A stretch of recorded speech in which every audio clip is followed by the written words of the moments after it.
दोस्तों, स्वागत है आप सभी का फंडामेंटल क्लास 12 में। आज हम जानेंगे फैक्टर्स अफेक्टिंग स्टॉक मार्केट। इसमें इकोनॉमी, सेंट्रल बैंक का पॉलिसी, नेचुरल डिजास्टर, इनका क्या इफेक्ट होता है, ये सब के बारे में हम बेसिक नॉलेज रखेंगे और स्टडी करेंगे। ठीक है, तो जो फैक्टर अफेक्टिंग स्टॉक मार्केट, क्या क्या फैक्टर स्टॉक मार्केट को अफेक्ट कर सकता है। एक कंट्री का इकोनॉमी, ठीक है, ये कंट्री का इकोनॉमी हो गया।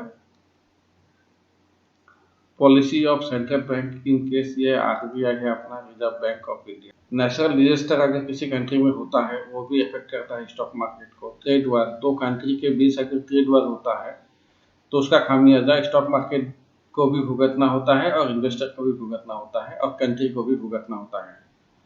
और सबसे खतरनाक वाला है जो वो वार, दो कंट्री के बीच में अगर वार होता है, युद्ध होता है, तो इससे इकोनॉमी में बहुत बुरा इफेक्ट होता है और स्टॉक मार्केट जो है बहुत भयंकर रिएक्शन देता है इसके अगेंस्ट। तो पहले हम डिस्कस करेंगे economy of a country. Economy जो होता है किसी कंट्री का, उसको दो पार्ट में डिवाइड करके स्टडी किया जाता है। एक है आपका माइक्रो इकोनॉमिक्स और दूसरा है मैक्रो। माइक्रो का मतलब है आपका स्मॉल स्मॉल, आपको पता ही है माइक्रो मतलब स्मॉल स्मॉल स्केल में स्टडी जो होता है इसको माइक्रो इकोनॉमिक्स कहा जाता है। और मैक्रो मतलब लार्जर व्यू या स्टडी जो होता है वो मैक्रो इकोनॉमिक्स में आते हैं। ठीक है, तो सबसे पहले हम जानेंगे माइक्रो इकोनॉमिक्स के इफेक्ट के बारे में। यहाँ पे देखिए, ये है आपका माइक्रो इकोनॉमिक्स। माइक्रो इकोनॉमिक्स क्या करता है? माइक्रो इकोनॉमिक्स करता है आपका स्टडी करता है इंडिविजुअल बिहेवियर, जो आपका लोग है उनका बिहेवियर स्टडी करता है।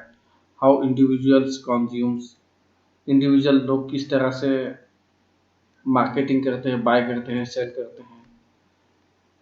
कोई नया प्रोडक्ट मार्केट में आता है तो उनका बिहेवियर कैसा होता है नया प्रोडक्ट की तरफ। ठीक है, जो प्रोडक्ट आया है उसमें वो लोग किस तरह से रिएक्शन देते हैं, बाय करते हैं, सेल करते हैं या बिना कोई तवज्जो देता नहीं है, वो सब इसमें स्टडी होता है। कोई भी प्रोडक्ट अगर सिलेक्ट करता है इंडिविजुअल, कोई भी प्रोडक्ट हो, तो वो किस तरह से और किस बेसिस पे सिलेक्ट करते हैं उसका भी स्टडी होता है। आप देखिए, एकदम लोअर लेवल में ये लोग स्टडी करते हैं, है ना। एक तो हो गया आपका कि इंडिविजुअल बिहेवियर, ये चेक करते हैं कि किस तरह से आपका इंडिविजुअल कंज्यूम करता है, किस तरह से नया प्रोडक्ट में वो लोग बिहेव करते हैं। कुछ भी नया प्रोडक्ट मार्केट में आता है तो उनका अगेंस्ट में कंज्यूमर का क्या बिहेवियर होता है वो भी देखते हैं। कोई भी प्रोडक्ट अगर ये सिलेक्ट करते हैं तो किस तरह से सिलेक्ट करते हैं वो भी देखते हैं। कोई भी प्राइस जब किसी चीज़ का डिसाइड होता है तो उस प्राइस को किस तरह से कंज्यूमर या इंडिविजुअल बिहेव करता है वो उसको भी माइक्रो इकोनॉमिक्स में स्टडी किया जाता है। आप सोचिए कितना इंडिविजुअली कितना तक ये लोग स्टडी करते हैं। तो ये सारा जो डाटा जो इनको मिलता है, ये डाटा के जरिए ये लोग जो भी प्रोडक्ट मार्केट में लाते हैं और प्राइस जो देते हैं वो इन कंज्यूमर बिहेवियर और उनके डिमांड के अनुसार ही दिया जाता है।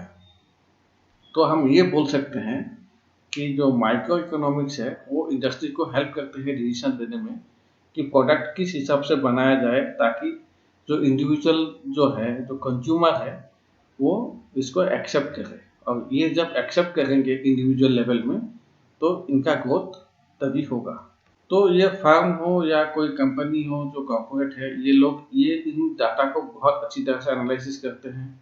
वो अपना अपना स्ट्रेटेजीज निकालते हैं ताकि वो लोग अपना प्रॉफिट इंक्रीज कर पाए, लेबर कॉस्ट जो है वो कम कर पाए, प्रोडक्शन कॉस्ट जो है वो कंट्रोल में रहे, ताकि वो भी ग्रो कर सके। कंज्यूमर्स इंक्रीज होगा तो प्रोडक्शन इंक्रीज होगा, प्रोडक्शन इंक्रीज होगा तो प्रॉफिट होगा कंपनी को ज़्यादा प्रॉफिट होगा तो टैक्स भी मिलेगा गवर्नमेंट को, और गवर्नमेंट को टैक्स मिलेगा तो कंट्री में भी इंफ्रास्ट्रक्चर मजबूत होगा। तो ये सब एक चेन के जरिए कनेक्टेड है। Importance of micro economics. It helps understanding the free market economy. Free market economy को जानने में मदद करता है, ठीक है। और बात वही है कि ये प्राइस, प्रोडक्ट का प्राइस और सर्विस कैसा होना चाहिए, इंडिविजुअल बिहेवियर इस प्राइस को, इस प्रोडक्ट को कैसे एक्सेप्ट करेगा, वो जानने में ये माइक्रो इकोनॉमिक्स बहुत ही हेल्प करता है। स्टडी ऑफ मैक्रो इकोनॉमिक्स, दोस्तों ये लार्ज लेवल पे, बहुत ब्रॉडर लेवल पे इसका स्टडी होता है, ठीक है। Macroeconomics is the study of the economy of a country as a whole. पूरा कंट्री का जो इकोनॉमी है उसको पूरी तरह से जो स्टडी किया जाता है वो मैक्रो इकोनॉमिक्स में किया जाता है। It focuses on the factor that influence the demand and supply in economy, such as unemployment rates, national income, gross domestic product, overall price, interest। तो दो फैक्टर होता है जो मैक्रो इकोनॉमी को अफेक्ट करता है, वो है, एक है आपका गवर्नमेंट पॉलिसी और yearly budget known as fiscal policy. जो बजट आता है, बजट के दिन आपने देखा ही होगा मार्केट बहुत ही वोलेटाइल रहता है और बजट अनाउंस के बाद मार्केट रिएक्शन देता है। तो वो गवर्नमेंट पॉलिसी जो होता है ईयरली बजट, जिसको फिस्कल पॉलिसी भी बोला जाता है, वो बहुत ही इंपॉर्टेंट है इकोनॉमी के लिए, क्योंकि उसमें पूरा प्लान रहता है, पूरा साल भर का प्लान रहता है कि कैसे आपका इकोनॉमी बूस्ट किया जाएगा, किस तरह से अनएम्प्लॉयमेंट जो है वो कम किया जाए, नेशनल इनकम कैसे इंक्रीज करेंगे, जीडीपी है जो है वो कैसे इंक्रीज करेंगे, ओवरऑल प्राइस जो इंक्रीज हो रहा है उसको कंट्रोल कैसे करेंगे, इंटरेस्ट रेट को भी वो कंट्रोल करता है। तो ये वाला बजट जो है बहुत ही इंपॉर्टेंट है मैक्रो इकोनॉमिक्स के लिए। दूसरा है central bank policy known as monetary policy. ये बहुत ही इंपॉर्टेंट है और इससे भी कंट्री का इकोनॉमी के ऊपर बहुत बड़ा फैक्टर होता है, मैक्रो इकोनॉमिक्स फैक्टर होता है, और इसके वजह से भी स्टॉक मार्केट में बहुत ही चेंजेस देखने को मिलते हैं। तो ये सेंट्रल गवर्नमेंट का जो पॉलिसी है मॉनेटरी पॉलिसी, वो भी काफी हद तक इम्पोर्टेंस फैक्टर रखते हैं। इंपॉर्टेंस ऑफ मैक्रो इकोनॉमिक्स, देखिए macroeconomic models help government and central bank to formulate policy for growth of economy with stability, ठीक है। यह मॉडल हेल्प करता है गवर्नमेंट को, सेंट्रल बैंक को पॉलिसी क्रिएट करने के लिए जिससे इकोनॉमी ग्रो हो और विद स्टेबिलिटी के साथ ग्रो हो। Macroeconomics helps to understand the drivers of income, savings etcetera. जो मैक्रो इकोनॉमिक्स है वो जो इनकम हो गया, सेविंग्स हो गया, उनका जो ड्राइवर्स है, उनका जो जरिया है, सोर्स है, वो जानने में, पहचानने में हेल्प करता है। उसके साथ भी मैक्रो इकोनॉमिक्स मदद करता है इंटरनेशनल ट्रेड पॉलिसीज में, कि आपका साथ जो दूसरे कंट्री के साथ आप ट्रेड करेंगे उसमें कैसा पॉलिसी होना चाहिए ताकि दोनों को फायदा हो। इंपोर्ट एंड एक्सपोर्ट में डिसीजन लिया जाता है ताकि इसमें बैलेंस बना रहे। ये सब मैक्रो इकोनॉमिक्स के अंदर आता है। और दो तीन फैक्टर है जैसे GDP, wholesale price index, WPI data, ये सब भी मैक्रो इकोनॉमिक्स मॉडल के साथ ही स्टडी किया जाता है। वर्ड है यहाँ पे आपका नेशनल इनकम, ठीक है। जो total income generated by a country in A years time is called national income. एक साल में जो कंट्री कमाता है उसको कहा जाता है नेशनल इनकम। और national income measures the economic activity as a whole, और इकोनॉमिक एक्टिविटी का एक मेजरमेंट माना जाता है ये नेशनल इनकम को, ठीक है। ये नेशनल इनकम ही आपको हेल्प करता है फ्यूचर का एस्टिमेट करने के लिए, हर सेक्टर में किस तरह से काम किया जाए कि हर सेक्टर कंट्रीब्यूट करे नेशनल इनकम की तरफ। तो ये वाला नेशनल इनकम जो है बहुत ही मदद करता है कंट्री को पॉलिसी क्रिएट करने में। सेविंग्स जो है इंडिविजुअल लेवल पे जो होता है वो पर्सनल सेविंग्स कहा जाता है, और जो कॉर्पोरेट लेवल पे सेविंग्स किए जाते हैं उनको कहते हैं कॉर्पोरेट सेविंग्स। जो आपका पर्सनल सेविंग्स हो गया वो अगर बैंक पे रहेगा तो उसका कोई वैल्यू नहीं है, ठीक है। या तो उसको स्पेंड करना पड़ेगा या उसको कहीं पे इन्वेस्ट करना पड़ेगा, तभी देश के काम आता है। तो ये सेविंग्स जो है, ये सेविंग्स को अगर चैनलाइज किया जाता है और कॉर्पोरेट या गवर्नमेंट को दिया जाता है तो यहाँ से फर्दर इनकम जनरेट किया जा सकता है, और दिस इज कॉल्ड इन्वेस्टमेंट। तो जितना आपका जो सेविंग्स है और इन सेविंग को जितना हम कन्वर्ट कर पाएंगे इन्वेस्टमेंट के लिए, उतना कंट्री के लिए अच्छा है, इकोनॉमी के लिए अच्छा है, मार्केट के लिए अच्छा है। तीसरा फैक्टर है आपका, ये एक फैक्टर है इन्फ्लेशन, बहुत ही खतरनाक फैक्टर है। ये कंट्रीज, किसी भी कंट्री में अगर इन्फ्लेशन होता है तो इसका इकोनॉमी में बहुत बड़ा इफेक्ट होता है। तो कोई कहीं भी अगर सामान का कीमत बढ़ता है, पहले आलू 10 रुपये में मिलता था 1 किलो, अभी 50 रुपीज़ में मिलता है 1 किलो। तो क्या हुआ, परचेजिंग पावर कम हो गया ना, और रुपया का वैल्यू क्या हुआ, कम हो गया। पहले 10 रुपये में 1 किलो मिलता था, अभी कितना है, 50 रुपीज़ में 1 किलो मिलता है। तो इससे क्या होता है, करेंसी वीक होता है, और करेंसी अगर वीक होता है तो ये इकोनॉमी के लिए अच्छा नहीं है। Higher inflation reduces the purchasing power of consumer. अगर कंज्यूमर ही परचेज नहीं कर पाएगा तो इकोनॉमी बूस्ट नहीं होगा, ठीक है। तो इन्फ्लेशन को कंट्रोल करना ही करना है। एफडीआई जो है वो फॉरेन डायरेक्ट इन्वेस्टमेंट, वो कंट्री के लिए बहुत ही अच्छा माना जाता है। फॉरेन से जो भी इन्वेस्टमेंट होता है वो इन्वेस्टमेंट कंट्री के इकोनॉमी को बूस्ट करने के साथ साथ कंट्री में जॉब क्रिएट होता है, न्यू टेक्नोलॉजी आते हैं, न्यू मैनेजरियल स्किल्स आते हैं, नए प्रोडक्ट और नए सर्विसेज लॉन्च होते हैं। ये सब एक कंट्री के इकोनॉमी के लिए बहुत ही इम्पोर्टेंट है। तो हमने यहाँ पे स्टडी किया है micro economics and macro economics के बारे में, उनका इफेक्ट इकोनॉमी में क्या होता है, देश के इकोनॉमी में, उसके बारे में हमने स्टडी किया है। तो नेक्स्ट में हम स्टडी करेंगे आरबीआई के पॉलिसी के बारे में, ठीक। Reserve bank and monetary policy, इसके बारे में हम डिस्कस करेंगे। यहाँ पे जो सेंट्रल बैंक है इंडिया में, वो सेंट्रल बैंक को हम बोलते हैं रिजर्व बैंक ऑफ इंडिया, और ये लेके आते हैं मॉनेटरी पॉलिसी।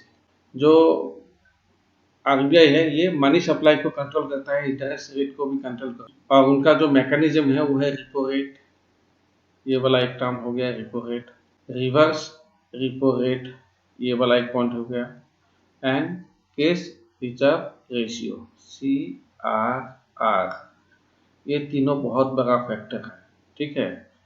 रिपो रेट क्या है, रिपो रेट वो रेट होता है जो सेंट्रल बैंक या जो आरबीआई दूसरे कमर्शियल बैंक को लोन देता है। रिपो रेट वो रेट होता है जिस रेट पे आरबीआई, सेंट्रल बैंक कहा गया है, सेंट्रल बैंक का मतलब है आरबीआई दूसरे कमर्शियल बैंक को पैसा उधार पे देता है।